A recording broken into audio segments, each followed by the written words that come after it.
Suheldev Bharatiya Samaj party सुबह के राष्ट्रीय अध्यक्ष ओम प्रकाश राजभर और सपा मुखिया अखिलेश यादव के बीच राजनीतिक दूरियां लगातार बढ़ती जा रही हैं, लेकिन वहीं दूसरी तरफ उनके बेटे को लेकर बड़ी खबर सामने आई है। जी हां, आप सभी को बता दें, ओपी राजभर के बेटे को लेकर एक बड़ी खबर सामने आई। राष्ट्रपति चुनाव अभी हाल ही में हुआ और इसी चुनाव के बाद सरगर्मियां काफ़ी तेज बढ़ गई कि अखिलेश यादव से अलग हो जाएंगे ओपी राजभर।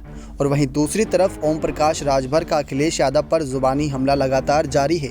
पार्टी से उन्होंने विदाई लेने का भी एक तरीके से मन बना रखा है, लेकिन वहीं दूसरी तरफ राजभर की टीम उनके बेटे को विधान परिषद यानी एमएलसी ना भेजे जाने को लेकर साफ तौर पर दिखने लगी है कि किस तरीके से वो मायूस भी है और आने वाले वक्त में उनको लेकर कुछ फैसले भी ले सकती है। इसी को लेकर सुबह प्रमुख ओम प्रकाश राजभर ने एक इंटरव्यू में बात करते हुए एक बड़ा बयान दिया।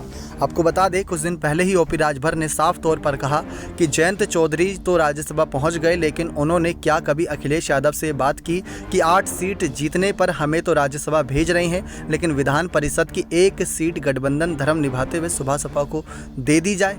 ये सवाल बहुत बड़ा था, लेकिन उनकी इस चीज़ पर मंगलवार को कैबिनेट मंत्री संजय निषाद ने उन्हें ऑफर देते हुए कहा कि बीजेपी जो कहती है वह करती है। अगर वो बीजेपी में आएंगे तो परिवार को नहीं, बेटे की बात छोड़िए, सभी सदस्य हैं जो कार्यकर्ता हैं उनके समायोजन का अवसर भी मिलेगा। यानी ये बहुत बड़ा मौका, एक तरीके से बहुत बड़े द्वार खोलते नजर आए। उन्होंने ये भी कहा कि अगर पावर और सत्ता के साथ रहेंगे तो समाज की समृद्धि कर सकेंगे, अगर सत्ता से बाहर रहेंगे तो दुख के अलावा क्या मिलेगा। गौरतलब है कि उत्तर प्रदेश में विधान परिषद एमएलसी की 2 सीटों पर 11 अगस्त को वोट डाले जाने हैं। इसके अलावा राज्यपाल के मनोनयन से 6 सीटें भरी जानी हैं। माना जा रहा है कि जिन सीटों पर चुनाव होने वाला है उन दोनों ही सीटों पर बीजेपी की जीत तय है। लेकिन ऐसे में बीजेपी का एक बार फिर से आपको बयान बता देते हैं। संजय निषाद ने उन्हें जो ऑफर देते हुए कहा है कि बीजेपी जो कहती है वह करती है। अगर वो बीजेपी में आएंगे तो परिवार को नहीं, बेटे की बात छोड़ दीजिए, जो भी सदस्य हैं, जो कार्यकर्ता हैं, उनके समायोजन का अवसर जरूर मिलेगा, उन्होंने ये भी कहा।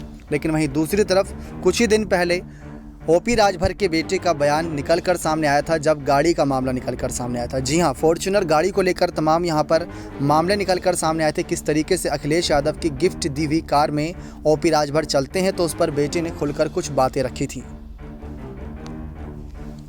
जहां एक तरफ अखिलेश यादव की ओर से सुबह सपा के मुखिया ओम प्रकाश राजभर को फॉर्च्यूनर गिफ्ट किए जाने की बात को अरुण राजभर ने खंडन किया। अरुण राजभर ओपी राजभर के बेटे हैं। उन्होंने बीते गुरुवार को ही साफ तौर पर कहा था कि एसबीएसपी प्रमुख को सपा की ओर से कोई फॉर्च्यूनर कार नहीं दी गई है। ओम प्रकाश राजभर अपनी इनोवा कार से चलते हैं और उसी से लोगों से मेल मुलाकात करते हैं। उन्होंने आरोप भी लगाया कि ये अफवाह मुद्दों से ध्यान हटाने के लिए उड़ाई जा रही है। राष्ट्रपति चुनाव में जहां एक तरफ यशवंत सिन्हा को समर्थन करते नजर आए थे अखिलेश यादव, तो दूसरी तरफ ओपी राजभर ने अपना समर्थन द्रौपदी मुर्मू को दिया था, यानी कि एनडीए कैंडिडेट को दिया था। इसी वजह से बवाल ज़्यादा मचा हुआ है। लेकिन एमएलसी चुनाव जो होने हैं अगस्त में, उस पर सबकी नज़रें हैं कि क्या ओपी राजभर के बेटे को कोई बड़ी जिम्मेदारी मिल सकती है, कोई बड़ा पद मिल सकता है। क्या अखिलेश यादव की तरफ से दिया जाएगा या वो बीजेपी की ओर झुकाव दिखाएंगे तो वहाँ से उन्हें बड़ा पद मिलेगा। इसको लेकर तमाम सवाल खड़े हैं। और दूसरी तरफ सवाल ये भी बहुत बड़ा है कि क्या अखिलेश यादव, जो इस्तीफे की बात निकलकर सामने आ रही ओपी राजभर की, जो तलाक को लेकर खबरें की जा रही कि हम तो पार्टी से अलग होने के लिए तैयार हैं, बस वो साइन कर दें, क्या वो आने वाले वक्त में अखिलेश यादव के कुछ फैसले ओपी राजभर के खिलाफ होते नजर आएंगे।